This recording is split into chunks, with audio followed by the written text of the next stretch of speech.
Hello YouTube, this is Cooler 2004 bringing you my game from the tournament. My last game, final game for second place for a $20 prize. This game was against an arch nemesis during my reserve days, who even if I topple over a few Class A's, I cannot topple over this guy. Somehow we always get to the end game. He does this against high level players. I've seen him get nearly draw against in the same opening. I'm playing the same opening as an expert player played against him, and he almost drew against that expert player. So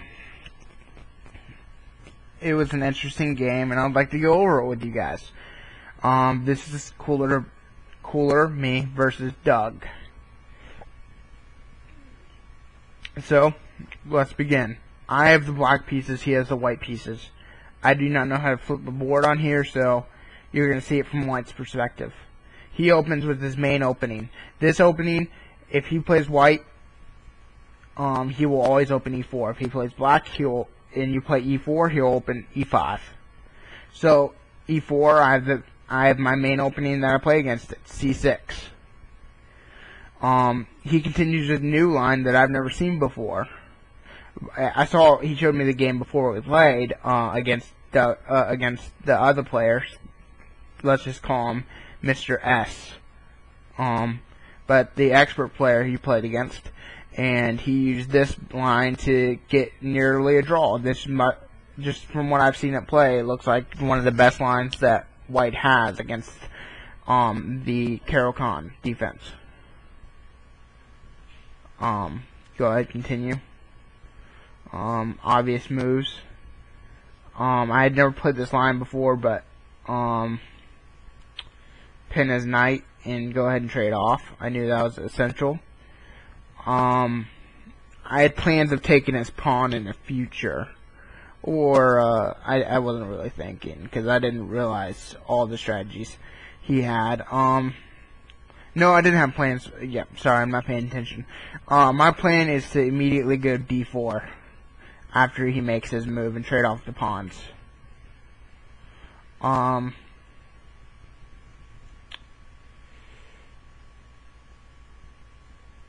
He castles. I played d4 as I was hoping to. He pins my knight. The computer said I should have played instead of queen d3, queen d6, queen c7, queen c7, and I could see how that would come in handy after he took the pawn. You take a pawn back and you just start dominating on his position, so he would not take the pawn, and I could see how it's a better move, but I did not see that at that time, and I played queen d3. He takes. He gets a free pawn, but he decides he wants a queen trade as well. I think it would have been better to take with the bishop. Let me see. He goes ahead and puts some pressure on my knight.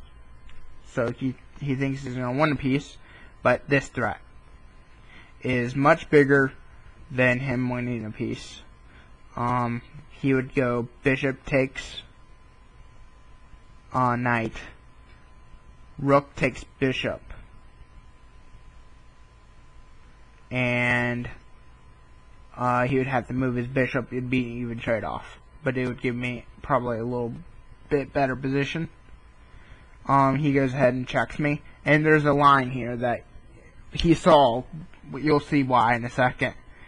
Now he must, before he can take my knight with his bishop and win a pawn, he must immediately play knight or something else, knight to move his knight anywhere but the d file. He moves it knight to c3, which is the best move. The line was, let's assume that it's his move. Well, it is his move, sorry. If he takes the bishop first, if he takes bishop takes knight, then pawn takes knight. Pawn takes bishop. Then rook takes pawn. Rook back rank mate at this square, d1. Rook d1 mate. So he saw that immediately and defended against it, which is good. I decided to go ahead because I knew we were going to trade off. Get this out of the way. Protect my rook from being a dead rook. So, it's all looking good right now. He offers up the trade. I want to just keep control of the file and battle it out, but he trades all the time because he loves the endgame. And, of course, he trades the rook. Attack his bishop. He goes back there. This is very endgame. He's ahead 1 pawn. But I nearly end up winning the game. One mistake cost me it. I believe that trade was the best. You'll see why in a second. He goes ahead and starts defending those pawns. And I make a pass pawn. Now it's time for our kings to come out. And my king wants to go over there, eat up his pawn, and give that pass pawn across. Well, this move, he's threatening to go g5, g4, and take bishop. I would want to move right here. Sole purposes, I would love to move right here. This would be my favorite move. Even though he still goes right there or right there, right here, back here. He does not trade because then he loses the game. But it's much better than him taking because I have a solid pawn structure still. But instead, I don't see that. I go ahead and let him trade off. And now he can make a pass pawn. I do not have 3 pawns, and I cannot successfully stop a pass pawn. I think this was a mistake. I think there was another variation where he could make a pass pawn that would have produced, would have been much better. Let me read this out.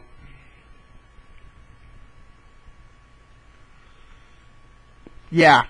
If he played g4 first, no, it wouldn't work because I would just push my pawn. Yeah, then he'd be stuck like Chuck. Yeah, this was his best move. He thought it out well. I resigned the game here. It's just not enough risk to see. Either I have to chase his pass pawn, which I can chase it and take it down, but then there's another pass pawn that I have to chase. There's 2 more pass pawns that I have to chase. And I'm not going to go through the end game where I'm going to chase down those pawns and lose. It's just too many. So I resigned the game here graciously, and this is how the game played out. So thank you for your time, YouTube. Comment, post, tell me what you think. I'll post my next game where I play the Pisani defense against him, and it's a really close game. Goodbye, YouTube.